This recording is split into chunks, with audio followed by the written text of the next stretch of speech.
welcome to the Planning and Zoning Commission work session of Monday, the 1st of June, 2026. April, did anyone sign up to speak on any item listed on the work session agenda? We have Miss Virginia Robinson for 2027 South Nursery Road. Okay. Is Miss Robinson here? Yes. Yes, ma'am. You're welcome to speak now. Also, you have the opportunity to present your case during the public hearing. So if you'd like, you can hold your remarks then, and you can listen to whatever questions we have when your case is presented this evening. Is that okay? Okay, thank you. Appreciate it. Anyone else, April? Thank you all very much. Moving on, we'll proceed to the report on City Council meeting decisions of May 7th. It's in your packet. Any questions about the cases that City Council reviewed during their public hearing? Okay, no questions. So we'll move on to the typical review of the public hearing items and the cases individually. The first one we have this evening is Ms. Robinson's, actually, zoning case 2025-189-ZC. And Gina, I know you're presenting that one. Can we run through the plats real quick? Yes, you have, thank you, because I'll do that for April's sake. Okay. Ms. Secretary, we have one disapproval plat that's moved to approval, so you now It's have two item items for number approval. 7 has moved from disapproval to approval. Okay? It's So you'll have 2 on 2026. approval and 5 on disapproval. Yeah, 2026-151 PL is moving from disapproval to approval. Okay. Thank you, Gina. And actually, before we get started on the cases, just a couple of other sort of administrative announcements. You all need to thank our incredible April for keeping us straight for so many years and 60 meetings or so. She's moving on to an opportunity with Carolyn Mathis, who is not my favorite person right now, but she'll be moving to our city attorney's office, and we wish her a lot of luck where she'll be moving towards a paralegal certification. Thank you for everything you did for us. And then we have Abby tonight, who is our intern who started recently. So say hi to Abby. She comes from Denton, UNT, and she's going to be with us for the summer. And if Jocelyn's lucky, maybe longer, I guess. We'll take it as it goes. Yeah. We also wanted to add, of course, Tanner's here. This is Tanner's first Yay. full day with us. So he just got back from a few weeks in Europe, which is kind of nice. I also wanted to let you know that this is Dylan's last meeting. So he'll be leaving us, he's moving to Colorado. His fiancée is going to school in Colorado. Well, sorry for that too, Dylan, because you've been a nice addition to the team, and you've given us a lot of good case studies, and we appreciate the presentations. So thank you very much. Okay, Gina, you're up on zoning case 2025-189-ZC.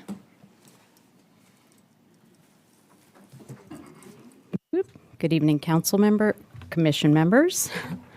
Our first case is 2025-189-ZC, located at 2027 South Nursery Road. The applicant is requesting to rezone from R40, or single-family residential 40, to SP2 R6, a generalized site plan for single-family residential 6, in order to permit 2 detached single-family dwellings on 1 lot.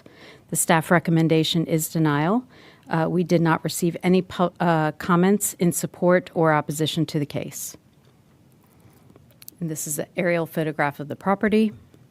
It's kind of difficult to see the structures from the photograph with the trees, but we do have a survey that'll show it a little bit more clearly.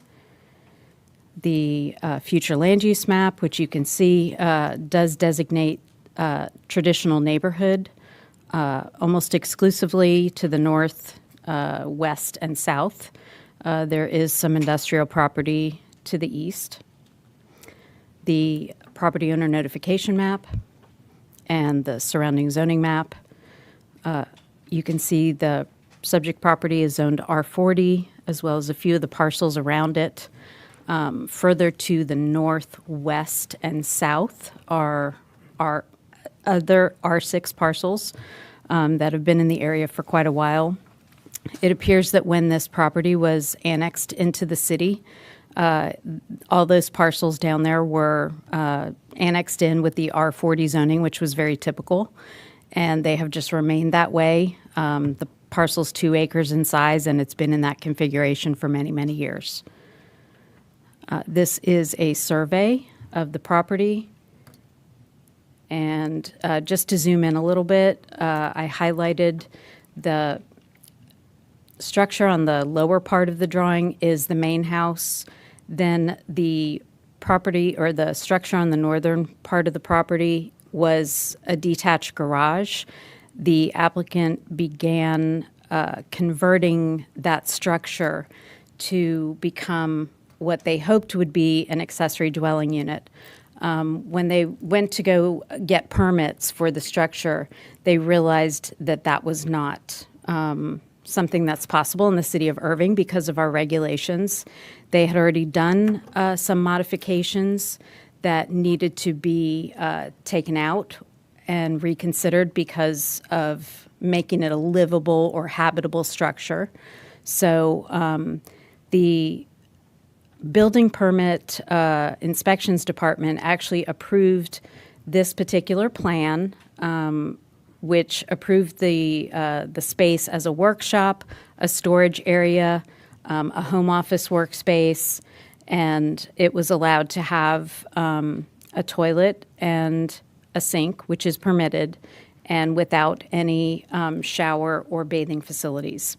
So y'all have kind of become familiar with this issue that makes structures livable in some of the other recent cases that we've had. The applicant then kind of put this building permit on hold. They decided they were in ownership with another entity on the property. They decided they wanted to attempt to subdivide the lot to put one structure on each half of the property. So basically each structure would have its own lot. The 2 property owners could not agree on how to divide the property. This property actually came before you a couple years ago with a rezoning case. That rezoning case ended up being withdrawn, I believe, because the owners could not agree on how to subdivide. The plat was never processed to subdivide the lots in 2. And there was also some legal action that was taken between the owners. They could never resolve that. So there is a decree that was issued as a result of their lawsuit. The city doesn't really recognize that, so I can let the owner speak to that on her time during the public hearing. But in any case, the city can allow them to rezone the property in a way that it would conform to the city's zoning and platting regulations, which is what this particular request would do for them. So again, she's interested in keeping this structure and also potentially keeping it or continuing to possibly reconfigure it to another livable unit. Here are some photos of the site. This is looking directly at the subject property from nursery. It's a little difficult to see because of the trees. This is the main house, and this building over here is the detached garage. You can see it's still unfinished, so still under a state of remodel. This is looking to the north, up nursery, and this is looking to the south, looking to the east, across nursery. And again, resting on the site plan. I am happy to take any questions or comments that you all have.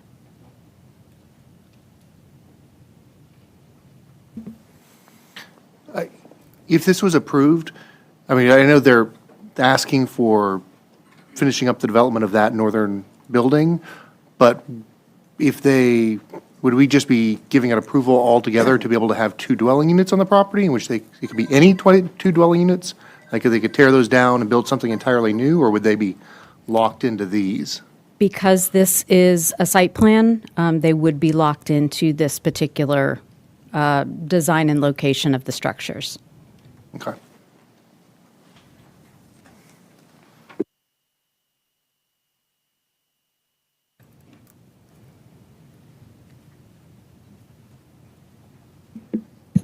No other questions?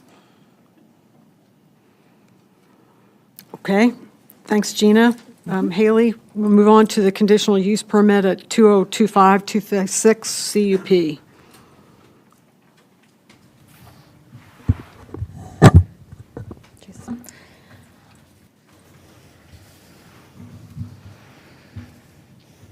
Alrighty. Good evening, Commissioners. Haley Riddick with Planning. This case is, like W was saying, 2025-256 CUP. This is located at 2241 West Rochelle Road. For their request, they're wanting to do an event center. The reason they're coming is because they're proposing it to be more than 2,000 square feet, and it's within 500 feet of a zone residential district, and they're wanting a variance to the minimum parking.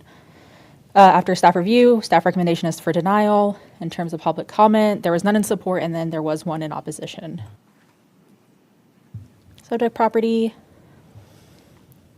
future land use being regional commercial, the property owners that were notified, the surrounding zoning. So we actually have single family to the north and to the west. Commercial continues to the east, and then to the south is actually, or I guess commercial and residential to the west, sorry, and then multifamily to the south as well. For the event center, they're wanting to do about 5,725 square feet. So like I said, the initial trigger is 2,000 or greater. Let's see. Also for the residential, the separation, it's measured property line to property line. So since it's a single family right here, the separation is technically 0. So we're going from 500 to 0. And then also to the parking, which I'll get to in a second. This is the variances I just talked about. Subject property, so the suite is going to be right here. It was previously a hookah lounge. This is the auto zone, and this is where the letter of opposition came from. To the south, the multifamily, and then the commercial, and there's residential. We're on further down. In terms of the parking, the site plan they provided shows that it was 177 spaces, but staff doing Google aerial counting and everything, it came out to 161 spaces. For the required, they're needing, oh goodness, 206. So it looks like they'd be a variance of 29 spaces. I know on the site plan, or in the memo that's in your packet, we received on Friday from the owners of the auto zone who own the property of the auto zone. They actually said there was an existing parking easement and a reciprocal parking agreement that allowed for 14 spaces that's on this subject property on this lot to serve the auto zone that's to the east right here. They wrote in a letter of opposition because they were afraid that, one, competing for the parking, and then two, they're needing those spaces in order to stay compliant with the city for their own parking requirements. And that's what they provided to us on Friday. So that's why that's in your update memo this evening. Is there any comments or questions on this?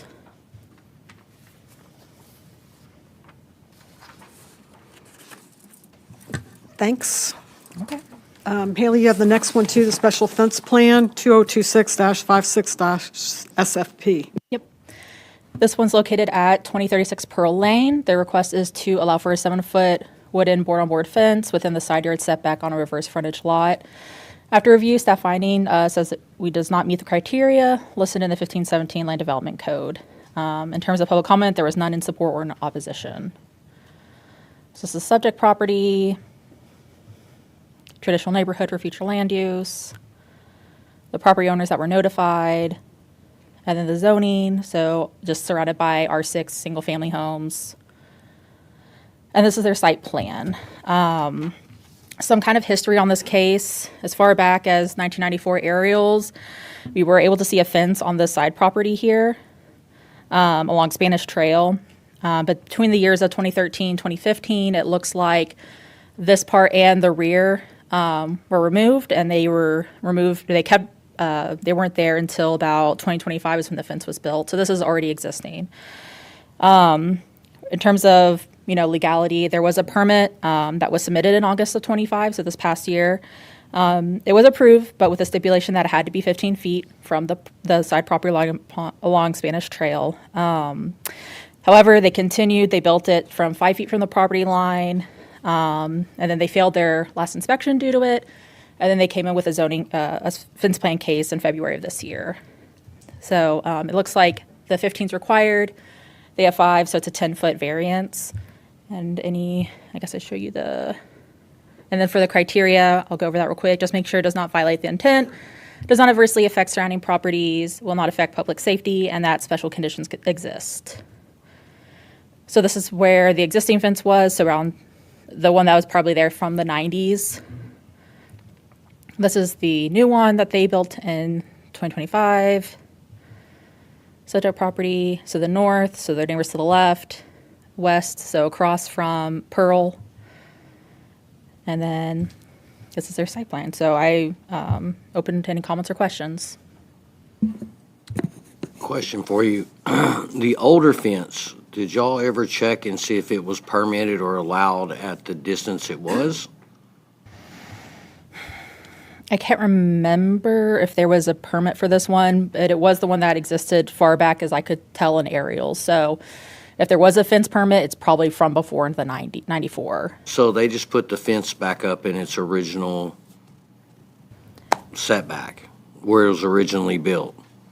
Correct. This looks like what it looks like, yes. Okay. From what we could tell by the aerials, because they took it down around 2013 to 2015, there's been no fence there for a decade. There's the front fence is actually there, but until they built this new one, the front fence was there, but there was no side fence for at least 10 years. Is it the same owners or different owner? I don't know. I don't think we checked ownership. Just that the ones who were applying were the ones that live there. So, I don't know how long they've owned the property. Okay. Do we know anything about any opposition by any of the neighbors down that way? We haven't received any formal, and I haven't had any calls, so.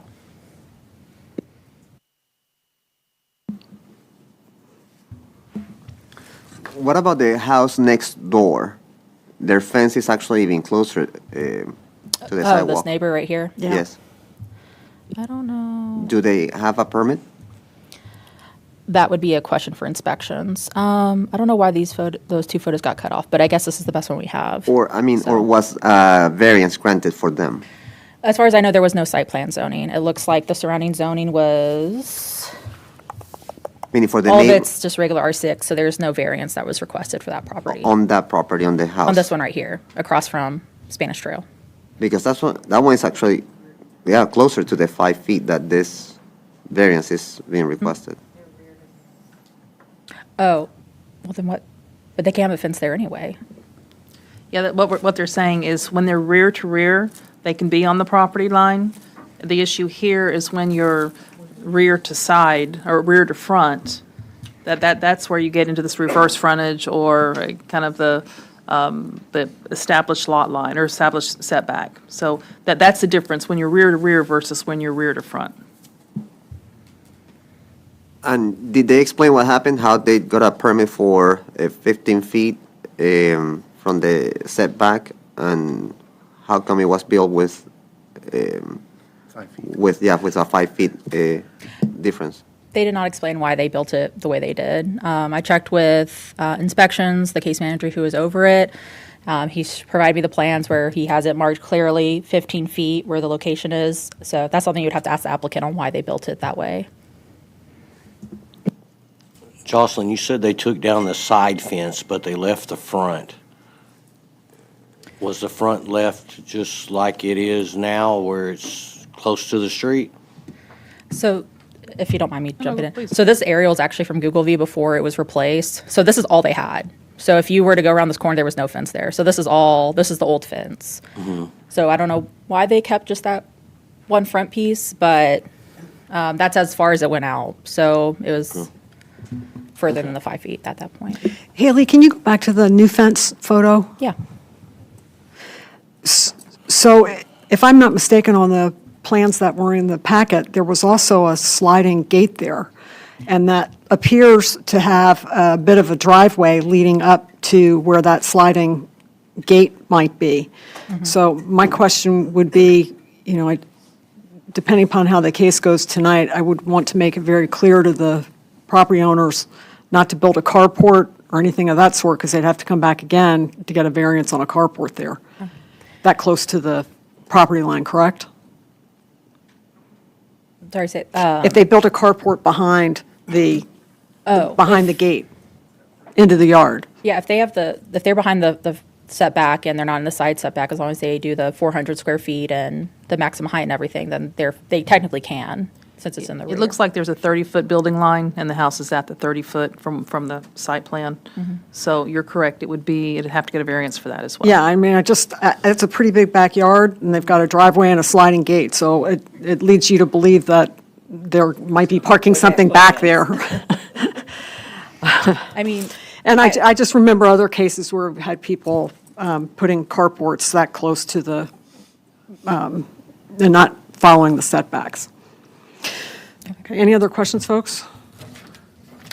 Thanks, Haley. Abraham, you have two cases that are similar, same area. Do you want to present both of them at the same time? Thanks. So this is the Heritage Crossing District, which we've seen before in work sessions.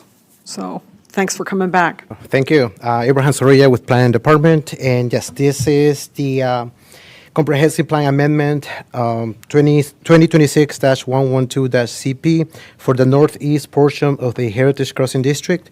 The area is bounded by the East Pioneer Drive to the north, North Britain Road to the east, and the railroad to the south and west. The request is to change the future land use designation from TOD, Transit-Oriented Development, to Manufacturing Warehouse. This initiative came to the direction of Planning and Development Committee on January 29, 2026. Staff recommends approval, and we received no public comments forms in support or opposition. This is the aerial view map of the Comprehensive Plan Amendment. This is the current future land use map showing the area designated transit-oriented mixed use. This is the surrounding zoning map. Staff would like to note that properties were excluded from the zoning case because they carry SB1 site plan zoning. The 7 properties are still included in the Comprehensive Plan Amendment. This is the notification map. The existing land use map showing how the area is used today. This compares the original vision for the area with how it functions today. The vision was walkable, mixed-use district with retail and housing. Today, the area operates as auto repair, manufacturing, and storage separated from downtown by active rail lines. This refers to our certificate of occupancy records from 2008 to 2020. They show that the area has consistently supported industrial services uses with no meaningful shift toward retail or mixed use. This is the proposed future land use map showing the area designated manufacturing, warehouse, and again, the staff recommends approval for this item.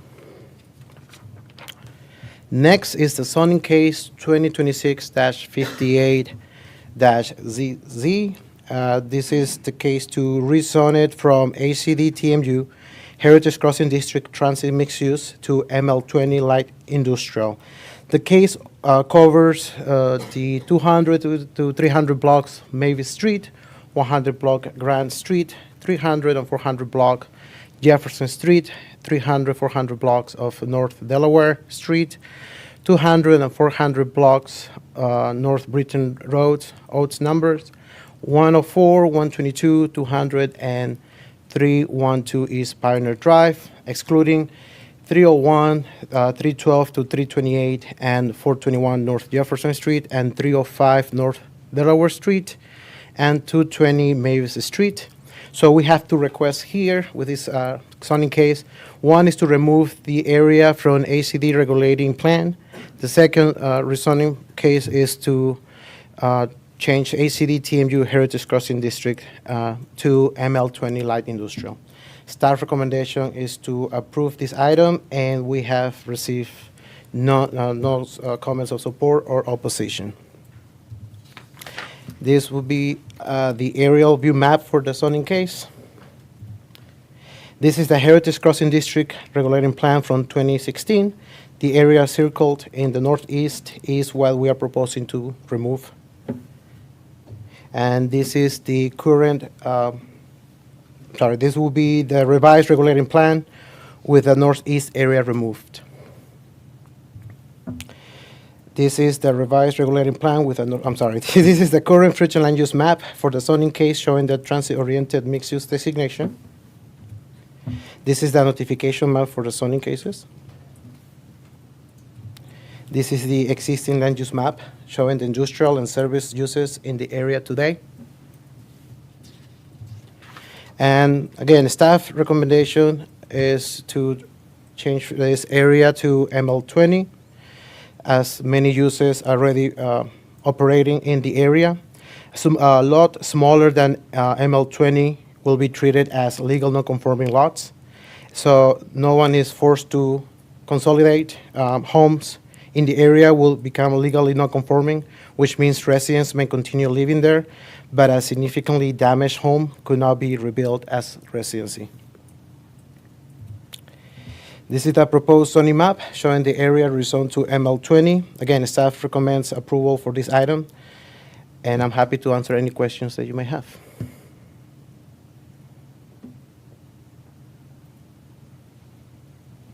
Y'all are making it too easy tonight. Thank you, Abraham. Thank you. Dylan, case 2026-82-ZC.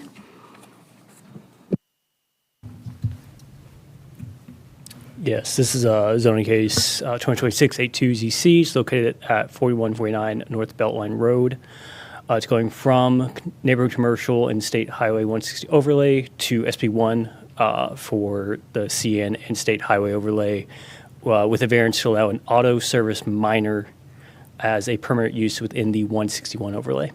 Staff recommendation is denial, and there's been 9 comments in support and none in opposition. Here's a aerial view of the map, or the aerial view. Future land use and notification map, and just a quick comment on the letters of support that we got. As it says in your update memo that was handed out, 9 of the letter supports were submitted by the 4 different property owners, with 1 being the applicant for the zoning case, and 2 of the letters owners of the 4 own multiple lots within the neighborhood development. The surrounding zoning, site plan, and then site plan blown up. And again, the only variance they're asking for is the use of minor repair automobiles in the 161 overlay. Subject property, which is currently undeveloped. You can see the houses here.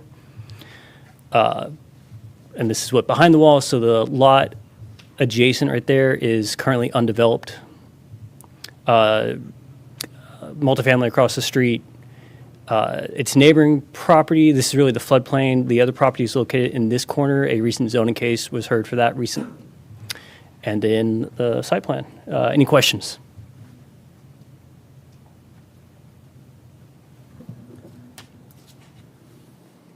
So is it accurate that if it's not in the 161 overlay, they wouldn't need a variance? That is accurate. Since it's zoned CN would allow for the use. And then I don't really have the history or the intent of the 161 overlay, but do you know, I didn't see anything that kind of indicated where the boundary of that ended. Do you know how close this property is? Yeah, I can go to one of our maps here. I believe the 161's over here, Right. This general area, and I believe it goes all the way down to the CVS. I think this is sub-district K, I believe. and yeah, it pretty much goes and follows these property down North Belt Line. Thank you. Did any of the people who live in that neighborhood submit comments? Doing some research on the properties within the neighborhood, if you just Google their address, it seems they only list on Realtor sites. So we're not sure if these are sold or if people live them or they're just spec homes and undeveloped lots. The applicant should be here and they will be able to answer the question.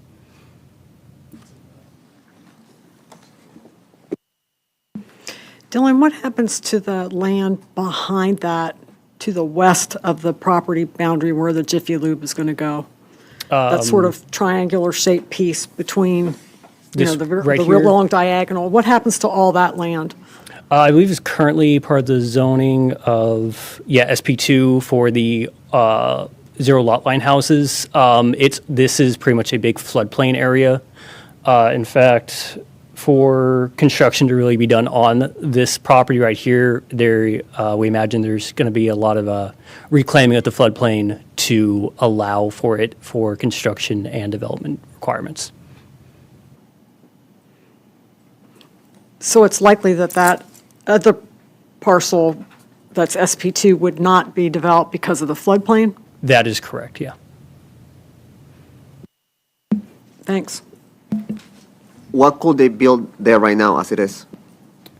I don't remember the entire uses they could build, but anything that is permitted in the sub-district K 161 overlay, and if it's not listed there, anything permitted in the commercial neighborhood zoning. Can you give me some examples of the commercial uses? Typical retail stores, cafes, restaurants. Those are the ones that come to the top of my mind. Yeah, and that's a neighborhood right there. Those are houses for sale, and some of Yes. them are taking a while to sell, but it's a community for sale.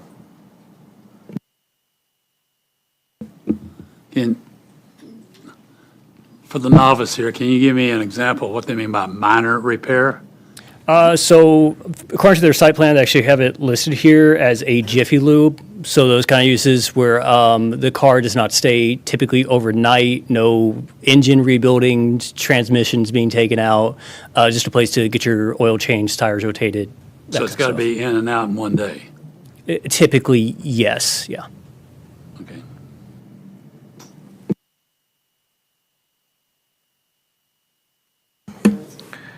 What happens 10 years from now to this property if we go ahead and do the zoning? Will they be able to operate a full-blown mechanic shop out of there like they have the past oil change places around our town? Jocelyn? Not legally.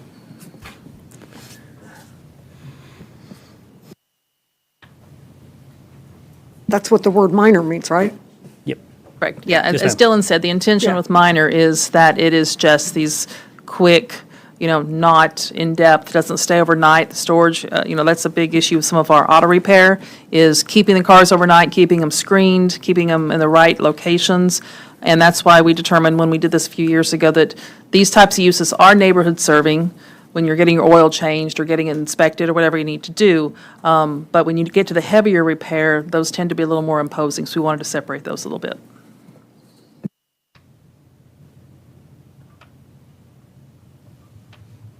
Okay, thanks, Dylan. Gina, you have case 202684-ZC.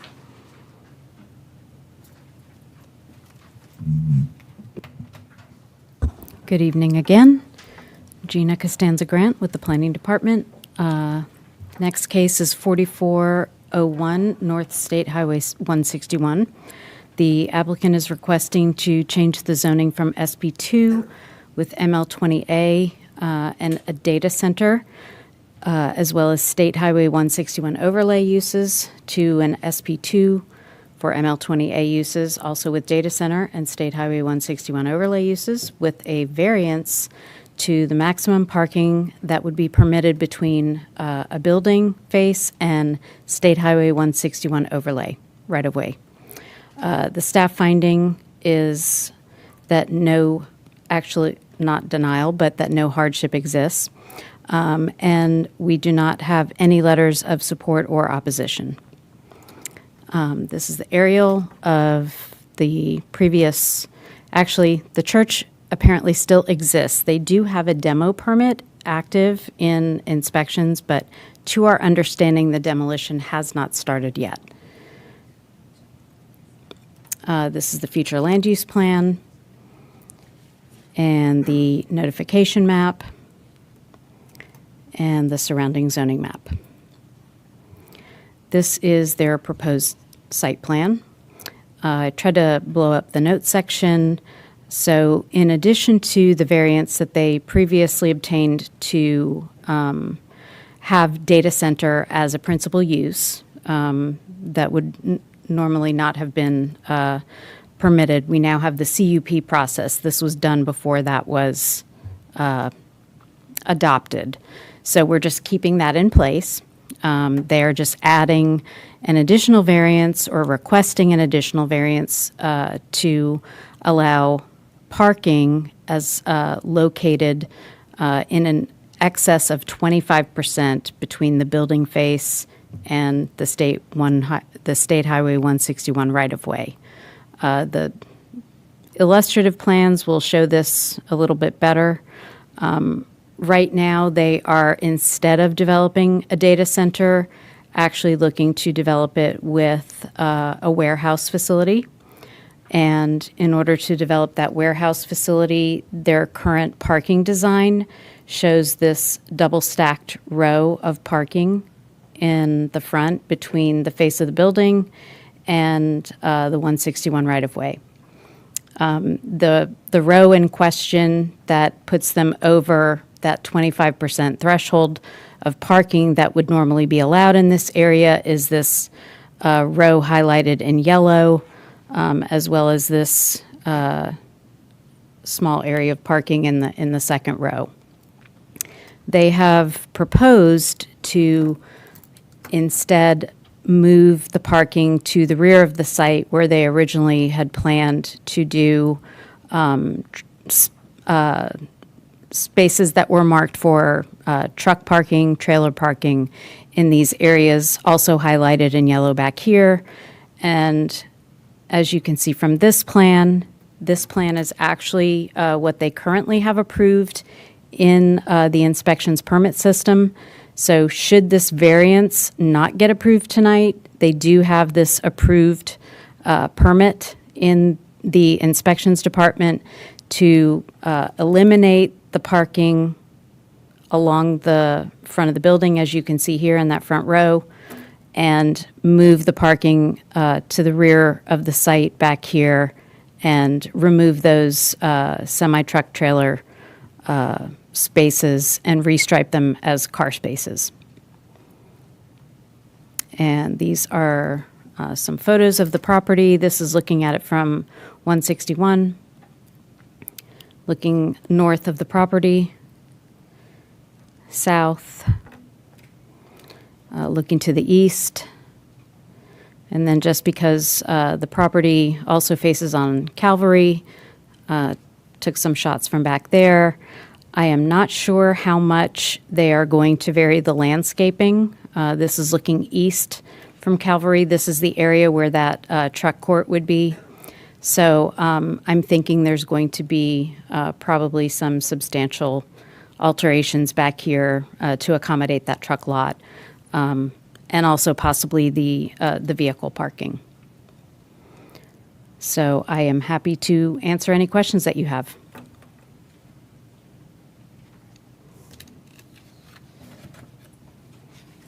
Can you go back to the image where it shows the parking spots?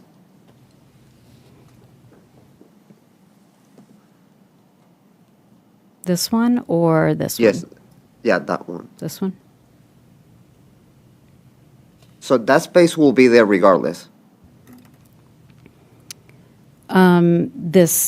These spaces back here? No, the space in the front, like in front of the highway. These Space would, will be there, but not the parking spots. no, these would actually be landscaping. They would either be landscaping or or driveway. I think they're showing it as landscaping because the driveway is shown in a different shade. Could they make it a driveway? I believe they could. It just does not allow for parking. I don't know why they would make the driveway quite that wide, but they could. It would be a lot of pavement to pay for if you didn't need to use it. And where would the data center be? It would not, they are not planning to develop the data center. They are planning to develop it with a warehouse. They are no longer planning the data center. So you said exactly, so not more data center, just a warehouse? Just Correct. a regular warehouse? Yes.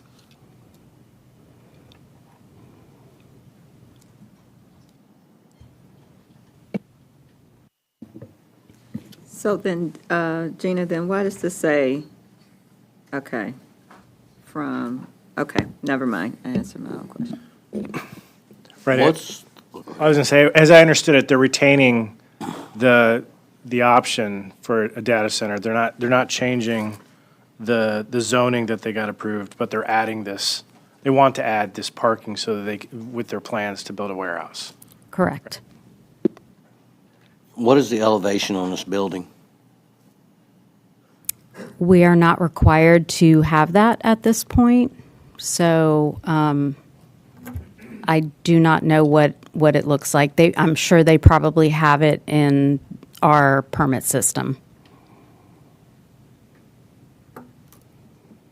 Do we have an appetite to remove the data center designation, given the increased view on data centers now, or do we leave it there? That is certainly something that is at the purview of the commission and the city council.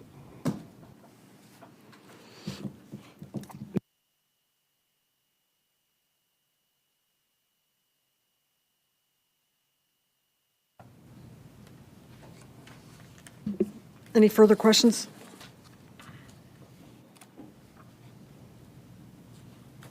Okay.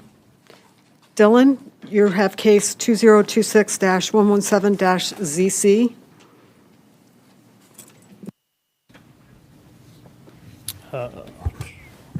Yep, this is located at 1320 Greenway Drive. They're going from SP1 RAB and hotel uses to SP2 for CO to add research laboratory and manufacture of pharmaceutical products as a principal use. Staff recommendation is approval, and there's been no comments in support or opposition. Here's the aerial, the future land use, notification map, surrounding map, their site plan. Again, they're only asking for research and laboratory, manufacturing of pharmaceutical products as an allowed use, no other variances from our CO regulations. The property itself, it has never been developed, has always remained a piece of grass. The property to the north, office building to the east, and this parking lot is part of a parking lot, or part of a office building that is just off-screen here to the west. Again, here's their site plan. Property's never been developed, and the staff recommends this as approval due to it being comparable with the surrounding uses in the Walnut Hill Business Park, as well as our economic development team's kind of goals and plans. Any questions? Thank you. Thanks. Haley, you have, I guess, two cases which, oh, sorry, Terry. Question I have, do we know what type of development of what type of pharmaceuticals they want to manufacture? I believe you have a letter of intent in your packet, if I'm correct. The developer should have had submitted a letter of intent, so they intended to be, I guess. It is the devices that make PET scans. They can do those, as well as some sort of other medical equipment. It's No, it is not, equipment, it is pharmaceutical products. It's diagnostic material used during PET scans to identify things like cancer and so Yes. forth. Yep. So it's radioactive material that is used during a PET scan. Yeah, he can describe it pretty well tonight, And but there- it's creating custom remedies for individual patients. And diagnostic, it's kind of an on-demand kind of development, because you don't do those things in advance and put them on a shelf. Well, my question was asked because other people that work in that building that are not, that aren't with this company, or do they have the whole building? They'll have the whole building, right? That is correct, Yeah. yes. Thanks. Yeah, it's Siemens, so I'm sure top quality. The applicant should be here tonight. They did submit a presentation for y'all, so they will be presenting that later tonight. Yeah, and I think Dylan also, just to be really clear, he said, this is part of the economic development teams, one of the industry segments that they have focused on for development in North Texas, including life sciences. So Haley, thank you very much. You have 2026-155 CP and 2026-120 zoning case. Yes, they're for the same property, so I'm probably going to go through the future land use or the comp plan amendment more briefly, and then we can get into meat, potatoes, and the zoning. Does that sound good? Okay. All right, so this is 215 East Airport Freeway. Right now, the future land use is regional commercial, and they're going to change it to mid-density residential. After staff review, we recommend approval. In terms of public comments, there's been none in support, and there's been one in opposition. That's also in your packet this evening. This is a subject property, and then the future land use, that regional commercial. Property owners that were notified, the zoning, and then this is the subject property. And if no questions, I can go into the zoning case. Okay. Alrighty, so again, 215 East Airport Freeway. Right now, the zoning is SP2 for CC, so generalized site plan, community commercial. And they added senior independent living facility, assisted living, nursing home uses, and it's in the State Highway 183 overlay. Now they're coming to do SP1 for RMF1, so that generalized site plan, multifamily residential 1, the 183 overlay, and variances to the multifamily development standards. After review, we are recommending to postpone to the July 6th meeting. We kind of had some late revisions. That's also in your packet that we received Friday. And we just haven't had time to really go through all the variances. If any of you guys have gone through the multifamily changes like we did with Pleasant Run a few months ago, they've been kind of intensive. In terms of public comment, same as the their companion case, there was none in support, but there was one in opposition. So subject property again, future land use, property owners. And then for the zoning, it looks like there's multifamily to the north. There's kind of like, it's like kind of mixed between commercial and really old multifamily to the east. To the west is single family, and then vacant land owned by the city. Kind of like utility poles are there, and then obviously the 183 to the south. So since it is an SP2, their general site plan is very vague. This is their boundary survey, and then their, like I said, it's in the, I'll get to that in a second. There's a sheet that kind of goes over all their variances. So concept plan, this is initially what they submitted, so it's about 56 villas. Some of them are fully detached, but most of them are kind of like a duplex style. They were including a gazebo here initially, a lawn area where hasn't been confirmed, but we're assuming it's like a stage or some kind of like screen for movies where the applicant can maybe touch more on that. A clubhouse, the volleyball court, and a pickleball court. The initial request to be for senior living. So 55 plus community, they were going to condo these for sale. Since we can't regulate senior living, that's why we're treating it as like multifamily. But that's their concept, is doing about 56 units for sale for people who are 55 and older. And then this is the concept plan that was submitted on Friday. So not many changes. I'll get to the next one that goes into more about their landscaping, because if you're aware or have been around for the new standards, there's a lot of landscaping requirements and amenity requirements that a lot of people do ask variances for. So it looks like for this one, they took out the gazebo and kind of paved area, and it looks like they moved down to just one court instead of two. But pretty much the rest of the layout is the same.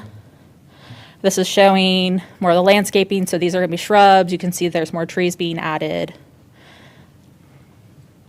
This is kind of the community framework, so we always go and see what is around in the community. So this one shows where grocery stores are, fire stations, hospital, parks, railroad station. Try to see the connection and, if people were to live here, what do they have around them to choose from? And then these are the variances requested. It is 2 slides. Of course, the big one is the minimum height. So usually it's 8 stories. So now they're going to do two stories, kind of like I said, duplex style. We didn't get a lot of information until Friday. So a lot of these in the memo said not provided on site plan. Doesn't mean that they're not going to meet it. It's just we were just going off of the information that we were proposed. So like I said, there's an Excel sheet in your packet. That's what their response was to this last round. So there has been updates since this. So like I said, we just haven't had time to review as of yet. But it looks like they are adding more, look like they're adding landscaping and looks like they'll have some outdoor stuff in terms of the outdoor patio space, excuse me. And it looks like most of them, if not all of them, are going to be 3 bedrooms. I think it kind of was flirting with the idea of 2 or 3, but I think last time you could ask the applicant this, that I think they've moved more to just 3 bedrooms for the whole property. And this kind of goes over ground floor units. This is kind of like the furnishing, so add benches, we want so much plants, so many trees. So that's kind of what most of these are about. So it's probably easier to read in your memo. Any comments or questions? So Haley, I remember this case, and we did this zoning case, I don't know if it was even a year ago, and rezoned to the SP2 CC. So why are they coming back to? Yeah. Jocelyn, just jump in if I'm wrong or whatever. But so kind of what it hindered on was that it was used as a facility and it had nursing home uses. And it tended to be more of a commercial use because of some of the services that they provide in those situations compared to this. Now they're not doing the assisted living, they're not doing the nursing home, they're purely just doing the senior living. And so since it's not really a commercial use anymore, it's more residential, that's why we're asking them to move forward with the zoning change. Usually when we have one that y'all are recommending postponement on, like on the zoning case, and there's a comp plan case as well, usually we postpone both. So that then when they go to council, they're just going once, not having to deal with 2. Is there any reason not to do that here? Okay. All right. No. Have y'all discussed it with them? Are they in favor or agreeable to a postponement? Discuss with the applicant. Yes. They're not thrilled with the postponement. They'll be able to discuss that with you tonight. I think they would like to move forward. Staff's position is we just didn't have the level of detail that we needed to determine what variances were necessary. I agree. Okay. Are these gonna be condos? Yeah, it's going to be condoed. So they'll just own the actual house, but not the property around it. And does it have anything to do with affordable housing? No, sorry.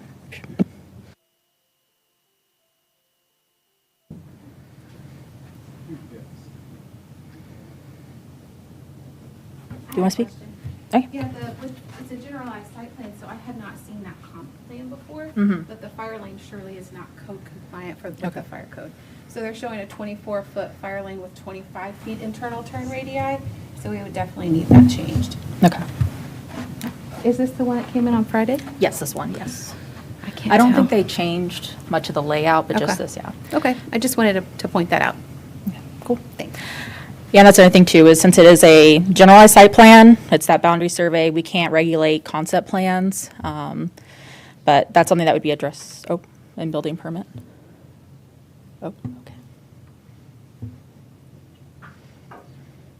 So by postponing, we're not saying no, we're just giving staff an opportunity to document the actual variances so we know exactly what is being proposed and approved for variance. Yeah, and they would probably be less severe now that they've actually shown landscaping and Yeah. stuff, so it would, I would say change drastically, so. Any further comments? Okay, Haley, you have the next case, 2026-122-ZC. All righty. All right, so this one's just across the street. This is at 400 East Airport Freeway. Currently, their zoning is SP2 for PO, so the professional, or site plan for professional office, and they have educational and training uses, and they're also in the 183 overlay.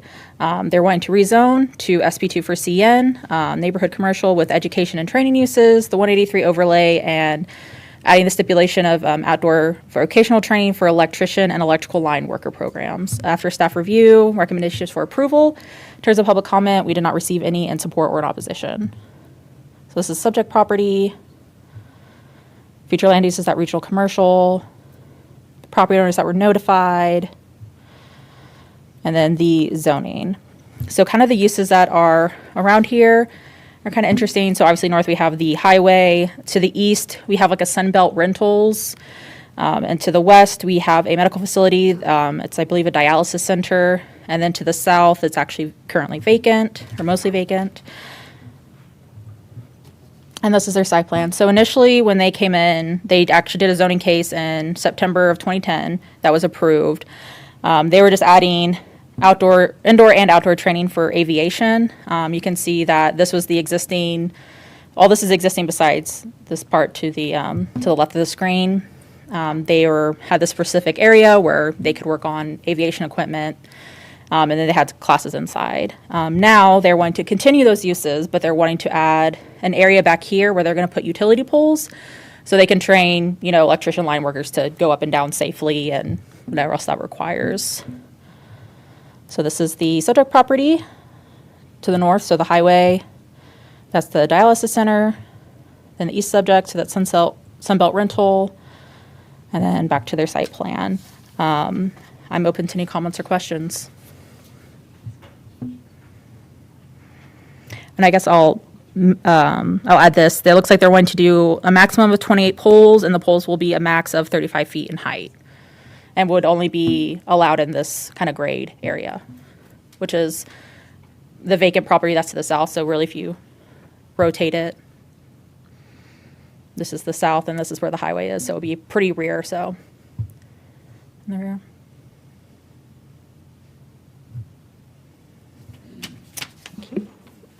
Okay, thanks. Yep. Dylan, your last case, 2026-123-ZC. Yes, this is located at 3300 Royal Row, Suite 100. They're going from ML20 and State 183 to SP1 for ML20 and State 183 to add the use of indoor recreational vehicle sales, including travel trailers, as a principal use. Staff recommendation is for approval, and no comments in support or opposition.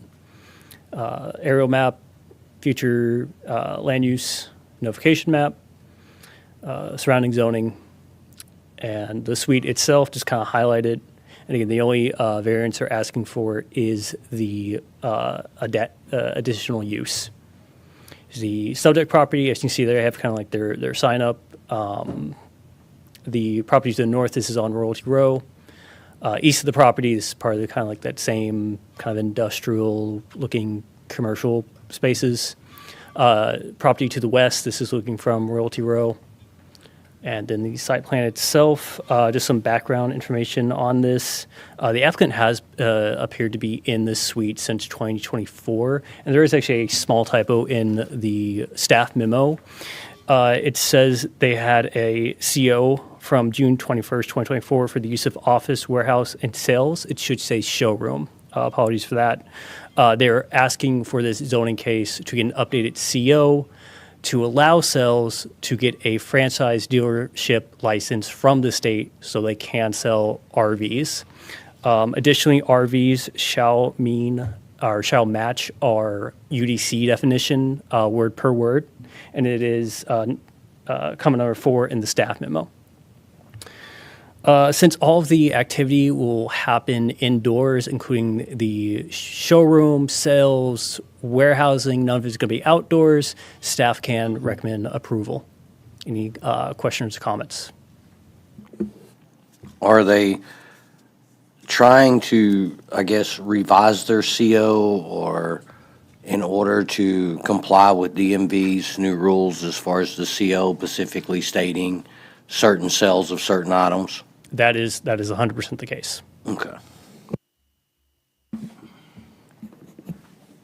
So Dylan, you said that everything's going to happen inside, but these are RVs that they're going to put on this site, correct? It's a pretty large suite. It's about 12,000 square feet inside with a large room for 4 RVs. Their website shows kind of more travel trailers. They did want to keep RVs in there just in case they expand their products. But their zoning wouldn't allow, I believe it wouldn't allow for any outdoor storage in the parking lot. Kind of like I believe there's a golf cart dealership right next door in the same kind of building. And as the same for them, they can't display outside in the parking lot. Well, they were there, they had 4 of them outside yesterday.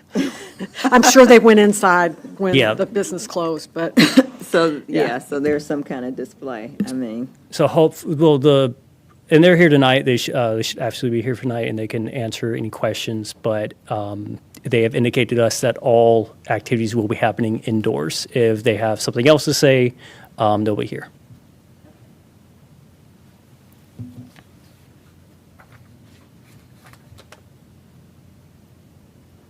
okay, thanks. And just a quick thank you to everybody for all Yeah. the tough questions over the year. Thank you, appreciate it.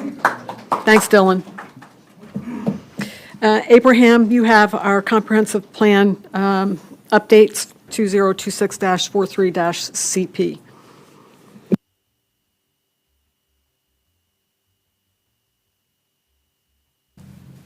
Hello, everyone, again. Yes, this is the consideration of a recommendation to adopt the North Nursery Corridor Neighborhood Plan, including updated future land uses. What staff is asking is to amend the Imagine Irving Comprehensive Plan, Table of Contents to add section Roman numeral 5 appendices, adopt the North Nursery Corridor Neighborhood Plan as Appendix 01 to the Imagine Irving Comprehensive Plan, and to amend the Comprehensive Plan future land use map for 12 areas as presented in previous cases. Oh, sorry. Oh, here we are. With that, would like to open discussions for proposed future land use changes. Now, this is simply just suggestions, right? It's nothing that's going to be sort of enforced Correct, against the correct. city? Yeah, okay. Yeah, as a reminder, the future land use are guidelines. Zoning is the legal right to what you can build on the property. But isn't it the case that if somebody wants to do something contrary to the comprehensive plan that isn't grandfathered in, they have to get the comprehensive plan amended first? That's why we have all these cases where we have both of them on. Isn't that correct? That's correct. Yeah, So it is binding. The zoning- It's just not, it doesn't change what they're doing currently. right, the zoning, per our charter, the zoning has to match the future land use plans. That's why you see so many paired through. But we have had some where the future land use consideration, kind of the higher level, is this the right use in this location? The answer was no. And if the answer is no, then that makes the zoning case moot.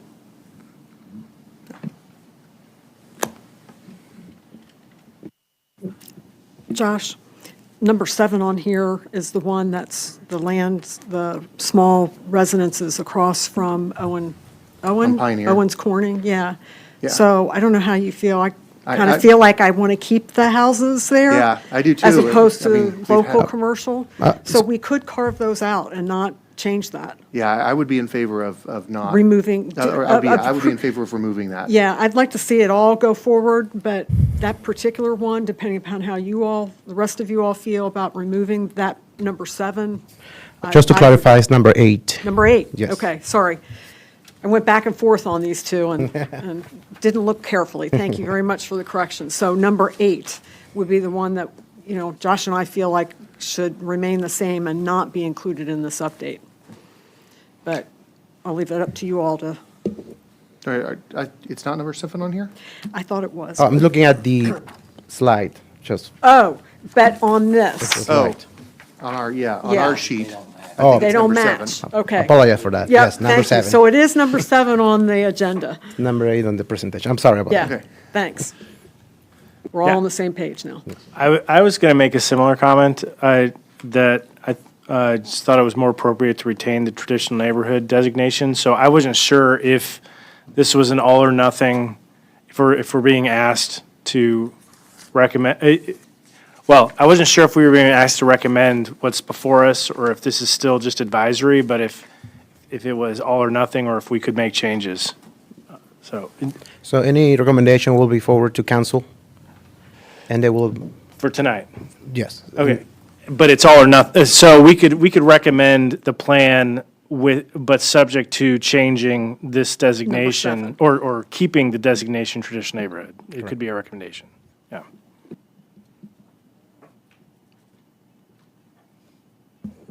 On your map, if you go to the corner of Britton Road and Union Bower, what did y'all decide to do with that? It was blocked out on your map. I'm sorry, which intersection is that one? Britton Road and Union Bower. Looking for, Go back. I think it's right in, that's nursery, no. Is it an area number? Is it one of our No, identified? I don't see it. Y'all had it on there. I don't know if y'all removed it or, it's the one at the corner of Britton, right by the, Westwood, I guess, or whatever it is, retirement home there on the corner. It's across the street, the big vacant property where the church owns, and the other vacant property beside it. Then there's a commercial property, and then there's residentials. And your question is? I didn't know what they had done with it as far as changing it. I didn't see it on here.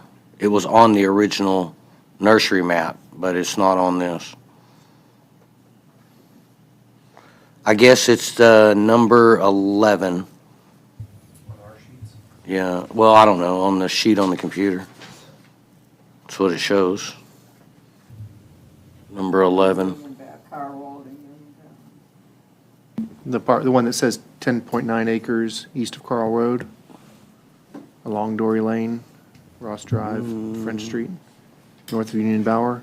Yeah, parcel along French Exhibit Street, L. North Union Bower Road, compact neighborhood, and local commercial to traditional neighborhood and compact. So Exhibit L. Yeah. I guess it's that one. We had talked about it, Jocelyn, if you remember. You know which one I'm talking about, but it's not in this, I don't see it in the plan if it was removed or what was done with it.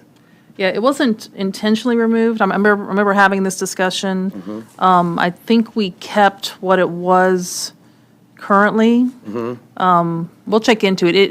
If it didn't get into this process, then if we want to change it, or if y'all want to change it, we would just have to do that as part of our annual update. It's too late to put it into something now. Yeah. I believe it's this area right here, which Oh, is it's- currently compact neighborhood, and we're suggesting to keep, well, the community is suggesting to make it traditional neighborhood, Yeah, no. which is Dory Lane? No, that's not it. No, that's not it? No, it's another piece of property that we had discussed. Actually, it's under this compact neighborhood. It's in here. So it's this one right here. I don't recall this one. Yeah. Okay, then in that case, we need to, I think we left it because it was. Just left it where it was at? Okay. So I think it was partially compact neighborhood and partially local commercial, and I think we left it that way. But again, if it's something that we intended to change, we would have to do that just through the annual update process. It's Okay. too late now. And I would just like to make a comment. I agree with Daniel and Josh and Debbie on leaving that number 8 as residential, pulling it out. On the agenda, it's number 7.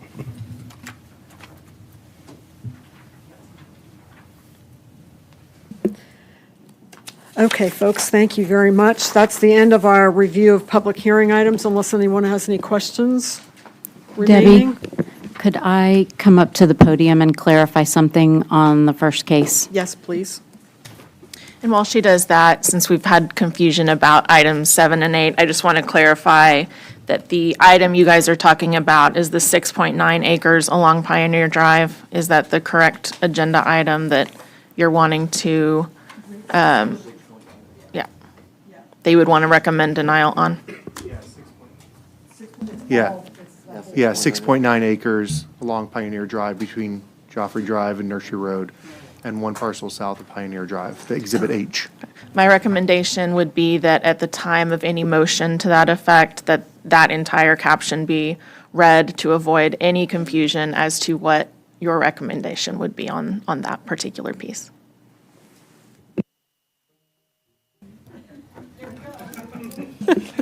She was looking right at you when you said that. Thanks, Gina. What's up? Sure. I just wanted to clarify something on case, the very first case that we had, 2025-189 ZC. I can't remember who had the question, but it was about SP1 versus SP2 and locking in the specific location of the structures. And I just wanted to clarify that residential properties with site plans are a little bit unique in that usually we require for a lot that's under 2 acres an SP1, which is a detailed site plan. However, for residential properties, we almost always require an SP2 because we wanted to give homeowners a little bit of leeway to not have to amend their site plan anytime they added a shed or did something slightly small to their yard. So we've adopted that policy of always doing an SP2 for a residential lot, even though they're typically under 2 acres. This one is right at 2 acres, so we could kind of go either way. However, that being the case on this one, the way we worded the site plan was simply to tie it to 2 residential units. The intent was not necessarily to tie the location of the units to where they are on this plan. So at some point in the future, it is possible that because it is an SP2 or a generalized site plan, and the notes just say that it's limited to 2 residential single-family units that are detached, those could be placed in different, should those homes burn down, they could be replaced anywhere on the lot. They would have to comply with the R6 zoning standards. So they couldn't just put them anywhere. They would have to comply with separation, front setbacks, side setbacks, and the like. If that's something that the commission is not comfortable with, we could absolutely change those notes as part of your recommendation. Isn't this just a fancier way to do an ADU? It depends really what the owner's intent for the property is, and I'm not really sure. I think it's to use it as a true dwelling unit. So I don't know whether that's to rent or, to have as a guest house. I'm really not sure what their intent is. So she might be able to shed a little light on that. Yeah, I think that was my question. Because looking at the other surrounding properties to the north and to the west, a lot of them that had been this side, it looked like they had been divided into 2. So, a nice straight line along the middle, and a house on one property and a house on the other, and each one complies with the appropriate rules. But, if so long as it was these buildings, that would be kind of what it would look like. It would look similar to the north and the west. But if they just said, great, we can put 2 dwelling units on here, you can just tear those down, not necessarily these owners, but somebody down the line could tear these down and build whatever they want. I mean, it's a big piece of property. And, I know in the past when we've talked about ADUs, the concern has been to make sure that both of them were fairly accessible. And with a property that big, it'd be fairly easy to build one way in the back that's not very accessible, and it raises some of the concerns that have been made about ADUs in general. So that's why I want to know that. So I appreciate the To my understanding, a clarification. good portion of the rear of the property is within the floodplain. Down the hill there, Yeah, yeah. So you could put it one right behind the other. yeah. Yeah. Just wanted to clarify that, though. Thank you all. Any future agenda items? Huh? We are working on the August workshop. There will be, instead of doing the data center like we talked about a couple of weeks ago with the legislative update, Jocelyn and I are kicking around a few other ideas. There will be a town hall meeting that is sponsored by the city, I guess. I shouldn't say sponsored, but will be hosted by the city sometime July on data centers. So there'll be an opportunity for you to hear directly from the city. And I think it probably is a broader and deeper discussion on data centers as relates to city council. So that's probably a good place for you to hear about data centers, and we'll settle on another topic for our August workshop here fairly quickly. If you have some ideas, we're always open to those. Thank you all very much. We are adjourned at 6:46. I'll see you outside at 7.